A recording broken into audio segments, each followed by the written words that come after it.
Kini warga dunia mengetahui jika Cecil berbeda dengan singa-singa lainnya. Cecil adalah hewan kebanggaan Zimbabwe yang tewas di tangan pemburu Amerika.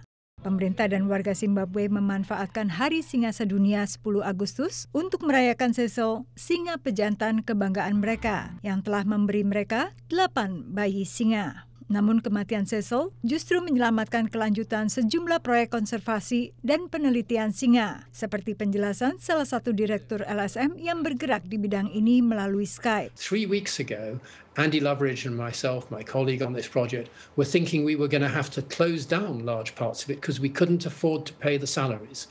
Those people around the world, I think 11,000 of them now, who've made donations, have turned that around for us. Dana digalang dari berbagai sumber, termasuk perusahaan yang memproduksi mainan Beanie Baby berbentuk Cecil yang hasilnya akan disumbangkan untuk proyek konservasi. Sementara itu, seruan agar pemerintah Amerika Serikat mengekstradisi Walter James Palmer, warga Amerika pembunuh Cecil, semakin kuat.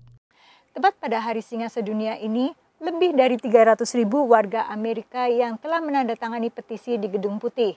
Mereka meminta agar pembunuh Cecil segera menghadap ke pengadilan di Zimbabwe. Dan jumlah ini melebihi target yang ditetapkan untuk dipertimbangkan oleh Gedung Putih, yakni 100.000 tanda tangan. Sejumlah perusahaan penerbangan Amerika telah menyatakan komitmennya tidak akan mengangkut barang hasil buruan. Dan saat ini para aktivis juga berusaha untuk memboikot perusahaan yang mengirim barang hasil buruan seperti UPS. If these guys cannot bring the trophy home, they won't kill the animal in the first place. Walter Palmer, pembunuh Cecil, saat ini dalam persembunyian. Tempat praktek dokter giginya ditutup karena protes dari para pecinta lingkungan. Tuduhan pemburuan ilegal ini bukan pertama kalinya dihadapi oleh Walter Palmer. Tahun 2008 lalu, ia mengaku bersalah melakukan pemburuan ilegal beruang hitam.